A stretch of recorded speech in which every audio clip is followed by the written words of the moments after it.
Anong mga bagay ang nakapagpaparumi sa iyong puso? Mapayapang araw ng Miyerkules, kapanalig. Pasalamatan natin ang Diyos sa pagkalob sa atin ng kakayahang suriin ang nilalaman ng ating puso dahil dito bumubukal ang mabubuting hangarin. Ganoon din ang masasamang saloobin na maaaring makapagparumi sa atin bilang tao. Naglalaan ka ba ng panahon araw-araw para suriin ang nilalaman ng iyong puso? Ako ay Sister Lines ng Daughters of St. Paul.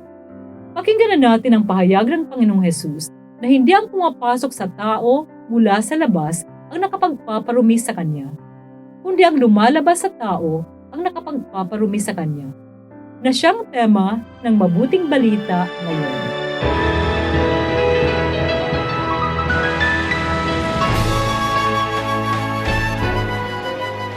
Tinawag ni Jesus ang mga tao at sinabi sa kanila, "Pakinggan ako at unawain sana ninyong lahat. Hindi ang pumapasok sa tao mula sa labas ang nakapagpaparumi sa kanya, kundi ang lumalabas sa tao ang nakapagpaparumi sa kanya. Makinig ang mga may tenga." Pagkalayo ni Jesus sa mga tao, nang nasa bahay na siya, tinanong siya ng mga alagad tungkol sa talinhagang ito at sinabi niya, "Wala rin ba kayong pangunawa? Hindi nyo ba nauunawaan na sa bituka pumupunta ang anumang pumapasok mula sa labas? Sapagkat hindi sa puso ito pumapasok, kundi sa tiyan, at pagkatapos ay tinatapon sa labas. Ang lumalabas sa tao ang nagpaparumi sa tao. Sa puso nga ng tao nagmumula ang masamang hangarin, kahalayan, pagnanakaw, pagpatay sa kapwa, pakikiapid, kasakiman, kasamaan, pandaraya, kalaswaan, pagkaingkit, paninira, kapalaluan, kabuktutan.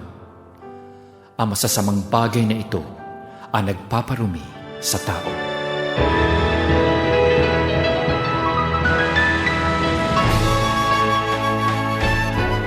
Madalas sa buhay natin, mas nabibigyan natin ng pansin ang mga bagay-bagay sa paligid natin kaysa sa mga bagay na nangyayari sa kaibuturan ng ating mga puso. Kaya ang hamon sa atin ng mabuting balita ngayon, bigyang pansin at suriin ang mga bagay na nakakapagpaparumi sa ating mga puso. Gaya ng sinabi ni Jesus, ang nakakapagpaparumi sa tao ay hindi ang mga bagay na pumapasok sa kanya, kundi ang lumalabas sa kanya.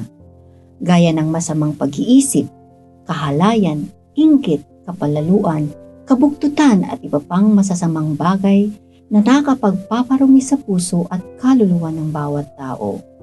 Bilang mga anak ng Diyos at mananampalataya, tinatawagan tayo ni Jesus na mamuhay sa kalinisan at kabanalan.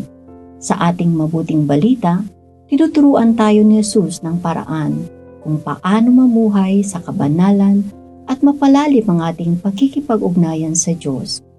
Nang sa gayon, manatili tayo sa Kanyang presensya at mas maging matatag sa pag-iwas sa kasalanan at piliin ang kabutihan. Nagkakaroon lamang ng kapangyarihan ang kasalanan kung pinipili nating sundin ang mga bagay na nakapagpaparumi sa ating puso at isip.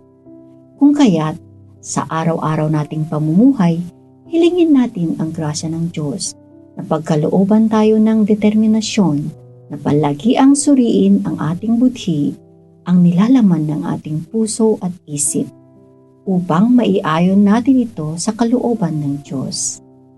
Mga kapanalig, dumulog tayo sa Diyos ng may pagpapakumbaba at manalangin. Likhain mo sa akin, O Diyos, ang isang malinis na puso at pagkalooban ako ng isang panibagong espiritong matatag. Amen. Mga kapanalig, support Pauline's online ministry. Subscribe, like, and follow us on Facebook, YouTube, Instagram, Twitter, TikTok, Spotify, Google, and Apple Podcast. Maraming salamat po. At sa lahat na nag-message sa amin na humihingi ng panalangin para sa iba't ibang intensyon, Asahan po ninyong kasama nyo kami sa pagdarasal na ipagkaloob ng Diyos ang inyong mga kahilingan.